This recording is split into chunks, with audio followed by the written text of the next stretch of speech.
Eagle Community Television presents Community Connection with your host, Mike Cooper.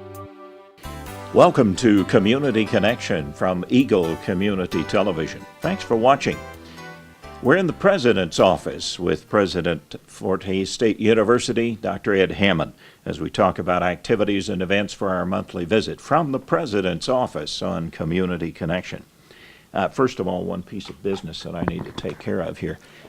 We just got through Halloween, and I did not see you at the house for trick or treat, so I wanted to make sure that you got your treat, because I was hoping you'd show up, but I never did see you. Well, you just didn't recognize me. Maybe that was it. The costume was so good last night that as I went from house to house, very few people said, "Hello, Mr. President." Oh, okay. So that must have been it. I'm not even going to tell you what I was dressed as, but it was fantastic. Well, so. I hope I didn't say anything rude or condescending. You didn't say anything. You just threw candy and slammed the door. Slammed the door. But the Three Musketeers, I appreciate. All right.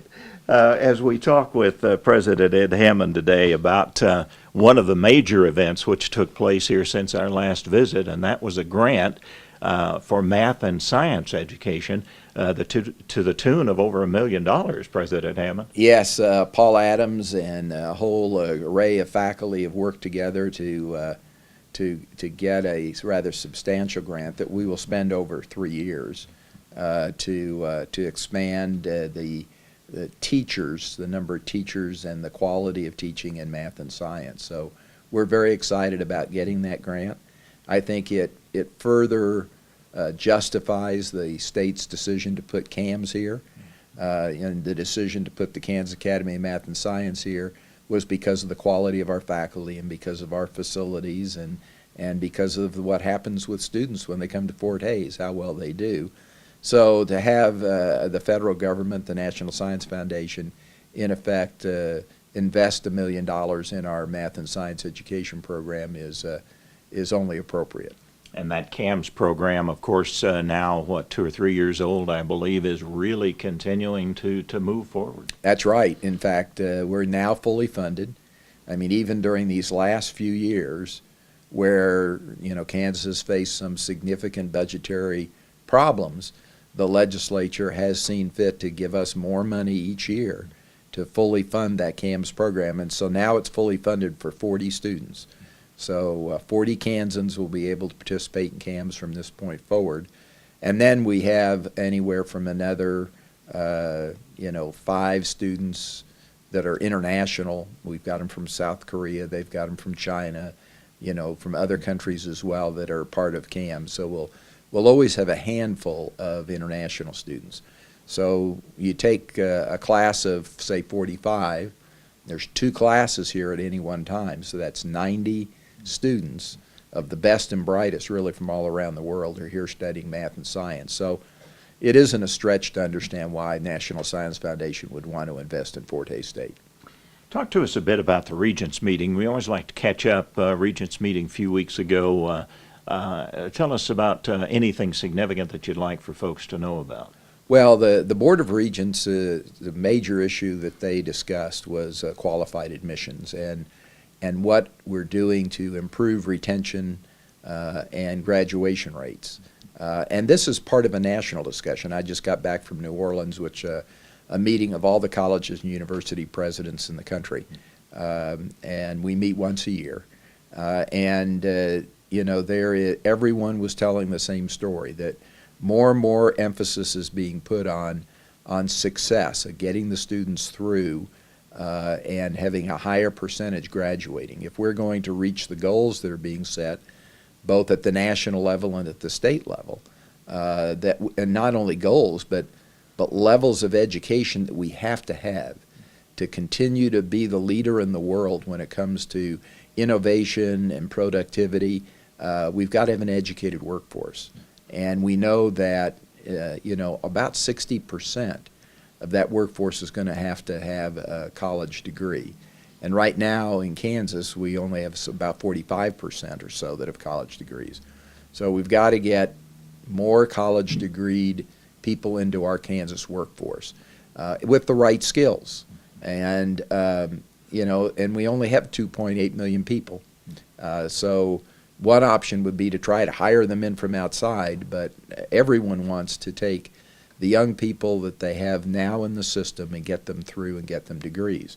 So the board discussion was, well, what are we doing to prepare the students to be successful? And of course, part of that is what's happening in K through 12.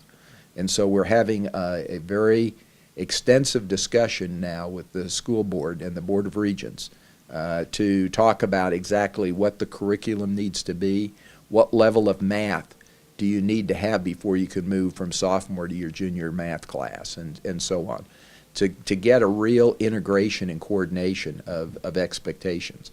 And that's, the board is really taking the lead on that, and I think Kansas will benefit from that. The second thing that we've done is we've looked at, well, if they go to community colleges, if they're not admissible to our universities and they go to community colleges, how does the community college courses prepare them for success at the college level? Because if they transfer from a community college and they have Comp 1 and the college algebra, we assume that they've learned a certain amount of math and have certain writing skills.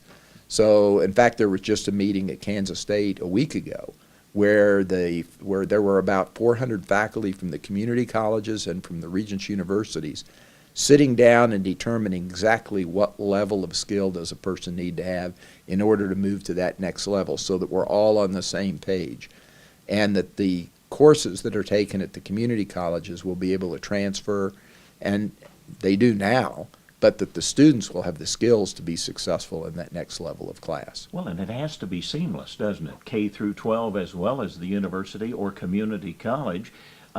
Those goals have to be very similar, don't they? Absolutely. And what we've learned with CAMS is that, at 18, not everyone's ready for college. It isn't a magic year of when you get to be 18 years old, all of a sudden you can go to college or you're ready to go to college.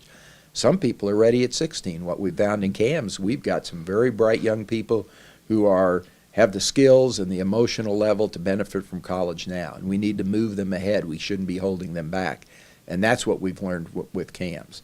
The other thing is, just because you turn 18 doesn't mean you're ready. It may be 19 or 20, and we need to be able to not lose you. We need to get you in the system and be able to get, when you're ready to get your degree, we need to be there. And of course, the virtual college is an important part of that process. And the board's very interested in distance learning and meeting Kansas's needs where they are when they need them. In fact, they've asked all of the universities to report back before the holidays, to report back to the board of exactly what they want to do versus distance learning. And of course, they know Fort Hays is the leader, but we're trying to figure out what the other schools are wanting to do so we can develop a statewide strategy for distance learning. As we talk with President Ed Hammond from the President's Office in our regular visit on the Eagle Community Television Community Connections, I'd like to touch on sports for just a couple of minutes. The soccer complex is just amazing. It's a beautiful complex. Wonder how your reactions are on this initial soccer offering, if you will, as we're kind of moving into it now. Well, one of the reasons why tonight I'm going to be in Kansas City is the men are playing in the semifinals of the conference tournament. So, and they also are regionally ranked #1 in the NCAA rankings. So there's we have a good chance if we play well, we can get ourselves in the NCAA tournament. To be able to do that in the second year of existence of a program is phenomenal. So it obviously means we've got the right coaches, and we've got some excellent players here. A number of them are local kids from western Kansas that are playing for Fort Hays. Same is true with the women. The women, played their way into the conference tournament the other night, so they're in the semifinals in Kansas City tomorrow. And so to have both the men and the women in the semifinals, the top 4 of the conference in our very first year, or second year rather, of a program being in existence is phenomenal. The center, the facility, the stadium isn't done. We've outgrown it. We're adding another building out there that will be expanding our facilities. We added more seating this year, but we're looking at how we can get additional seating in that facility.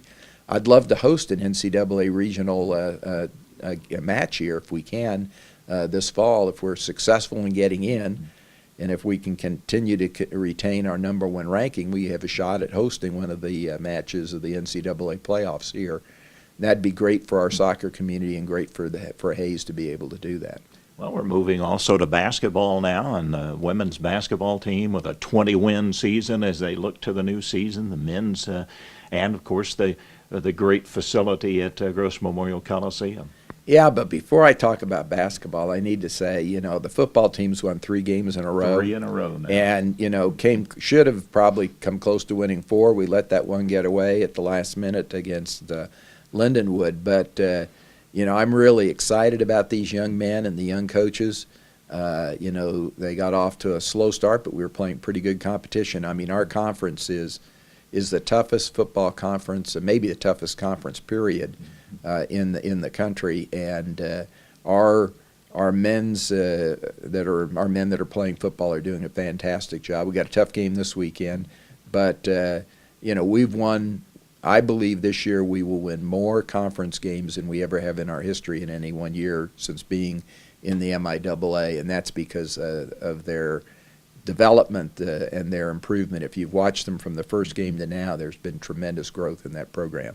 And yes, you're right, that season's almost over, and basketball's right there. I was a little bit disappointed that the women were picked 5th, I think, in the conference, and the men are picked 4th or 5th in the conference. I'll take that bet. I think that both those teams are going to have very exciting years. The men have, I think, the physical tools to be a very special team. It's whether or not we can get them all to play together. There's so many new parts. I think there's only 2 returners with any kind of time on the court, and all the rest are basically new players that we've recruited, including a great young freshman out of Wichita that I think is going to be an outstanding point guard at Fort Hays for years to come. So if we can get everyone to play together and are successful, I think we can do better than what they're picking us to do. And on the women's side, we came on so strong last year. For them to think that there are 4 teams better than us, I don't see that out there.